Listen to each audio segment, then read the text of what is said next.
Forget the Ebola scare. Is it really the back-to-school scare? Public schools across the country bracing for a surge of up to 60,000 illegal kids in their classrooms. Hundreds of them already quarantined for an outbreak of chickenpox, not to mention the cost to educate them. Should taxpayers and parents be concerned? Hi, everyone. I'm Brenda Butner. This is Bulls and Bears. And we've got our Bulls and Bears this week. Gary V. Smith, Tracy Burns, Jonas Max Ferris, John Layfield, along with Janice Fuentes. Welcome, everybody. So, John, should taxpayers and parents be worried? Yeah, they should be, because they're going to end up holding the bill. Like you said, it's over 60,000 kids that have been detained that are unaccompanied by anybody.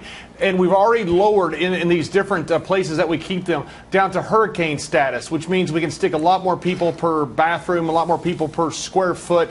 We're housing these people at our expense. The Congress has simply gone on vacation. They voted down this money that was just going to be thrown at it anyway, so they'd feel better about themselves. But neither one, the Republicans nor the Democrats, came up with a plan. I was just down in Laredo this past Tuesday. I'm begging these congressmen to go down there and actually look at what's going on. These counties are flooded with these children. They can't afford it. McAllen, Laredo, these cities and counties, they are not very wealthy counties. They simply can't afford it. It's going to flood their school system. You have to add a new Spanish teacher. You have to add a new translation system in these schools, and not to mention all the health risks that come because these kids have come over here not exactly being seen by doctors regularly. And it's not just Texas. The children are being shipped all over the country. Janice, do you agree with John?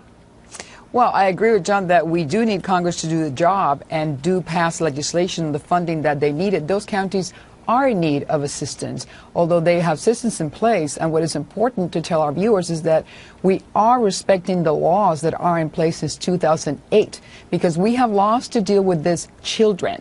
50,000, 60,000, whatever number it is, we're talking about a population that you can fit in Dodger Stadium or in RFK Stadium. So it's a population whose the cost of that to our system, it's negligible. If you look into the population as a whole, what percentage is that amount between 50 and 60%?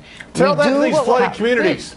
Tell that to these flooded communities. Everybody in the North has been saying that. I just came from there. Tell that to these communities that are overwhelmed with these children. I agree with you, John. I just told you at the beginning, excuse me, I just told you at the beginning that we do need, these communities in particular, need help. And Congress wasted the opportunity to pass that, as you rightfully said, before they went on break. They needed the money. President Obama made the case. I agree with you. These communities need the money. Is it at the national level that all communities are going to suffer? Because President Obama's on vacation also, by the way. That's right. Yes. And Tracy, I want to ask you about this. The states are really getting strapped with a lot of these costs. So are the school districts. They're already in big trouble. You're a mother of three.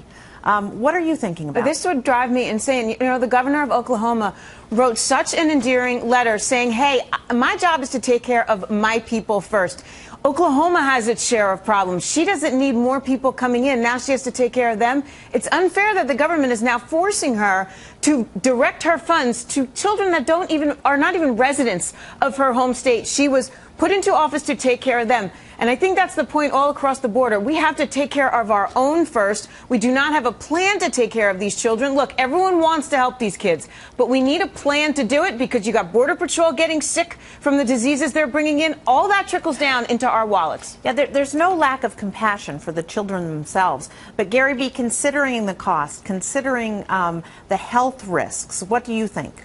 Well, I think there's two issues. Let's tackle the health risks first. I'm not worried about the health risks. At least when my kids came into school, they had to prove they were immunized and, medical checkups, and I'm sure they do that in Texas and Oklahoma. I'm not so much worried about that. I am worried, and Tracy brings up a good point, that Janice kind of alludes to, is that the immigration situation is not really a national one. It's a local one.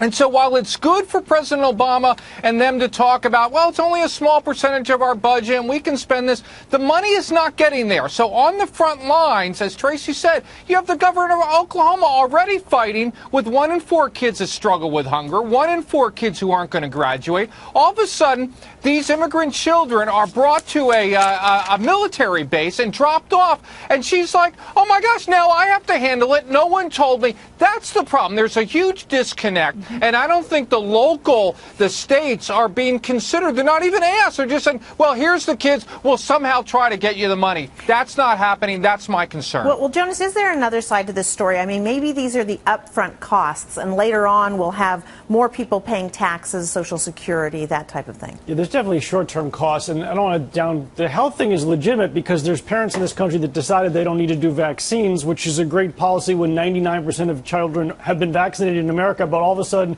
you got kids coming from Central America. The rules are going to change, and you're going to find out what a dumb policy that was, and our government should have stepped in on that behavior. That said, getting to the tax problem, yeah, look, kids are expensive. If someone has a child in my town, that my property tax bill is going to go to pay for that kid. So this is going to hit all these local school districts.